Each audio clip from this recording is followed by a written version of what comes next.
ظهر الفساد في البر والبحر بما كسبت أيدي الناس صدق اللہ العظیم۔ معزز سامعین کرام، آج کی اس بزم میں میری تقریر کا موضوع ہے اسلام وہ پودا ہے کاٹو تو ہرا ہوگا۔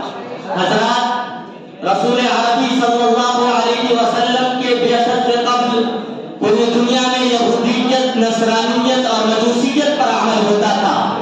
ایک طرف قیصر روم عیسائیت کا پرچم اٹھائے تھا تو دوسری طرف بصرہ و فارس مجوسیت کا علم بردار تھا۔ یہود مدینہ یہودیت پر قائم تھے، کفار مکہ شرک کی راہ پر چل رہے تھے۔ گویا کہ پوری دنیا میں ظہر الفساد فی البر والبحر بما کسبت ایدی الناس کا عالم برپا تھا۔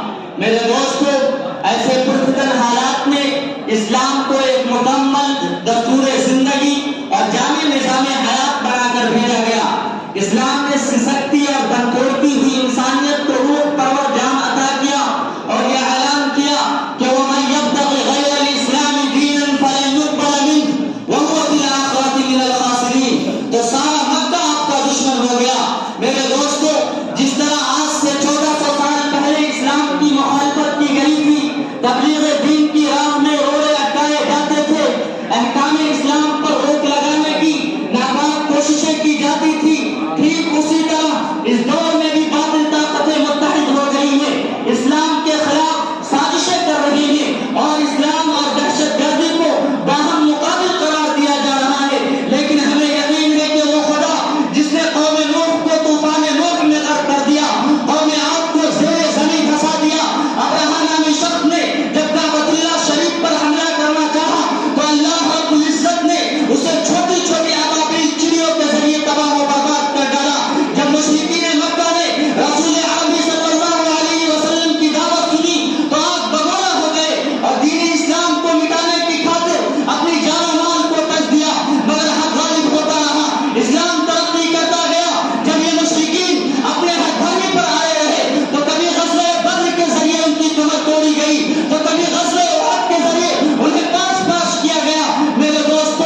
آج بھی وہ خدا زندہ ہے، اس کی طاقت تمام طاغوتی طاقتوں سے بڑھ کر ہے۔ اس لیے اس دور میں بھی اسلام کی حفاظت ہوگی، دین کی ترویج و اشاعت ہوگی، حق کی فتح اور باطل کی شکست ہوگی۔ میرے دوستو، رنج و فکر نہ کرو، کیونکہ اللہ رب العزت نے فرمایا ہے وَلَا تَهِنُوا وَلَا تَحْزَنُوا وَأَنْتُمُ الْأَعْلَوْنَ إِن كُنتُم مُّؤْمِنِينَ۔ اور غزوہ بدر کا تاریخی کردار ہمارے لیے پورا امتیاز ہے۔ کم من فِیَةٍ قَلِیلَةٍ غَلَبَتْ فِیَةً کَثِیرَةً بِإِذْنِ اللہ، ہمارے لیے نمونہ ہے۔ اس لیے پیدا کرو اپنے اندر عزم و استقلال، جلاؤ اپنے دلوں میں بھڑکتا ہوا شعلہ اور صاف صاف کہو ان تعریف کے لفظوں سے کہ ہم ابھرنا نہیں چاہتے۔ اگر ہمیں بھڑکاؤ گے تو ہماری آگ کی لپٹ نے جس طرح سینکڑوں مغرور اور متکبر مشرکین قوموں کو جلا کر خاکستر کر دیا ہے، تمہیں بھی جلا کر بھسم کر دے گی۔ توحید کی امانت سینوں میں ہے ہمارے، آسان نہیں مٹانا، نام و نشان ہمارا اسلام کی فطرت میں قدرت نے لچک دی ہے، اتنا بھی نہ پڑے گا جتنا کہ دباؤ گے۔ وآخر دعوانا الحمدللہ رب العالمین۔ تمام ساتھیوں کو شکریہ۔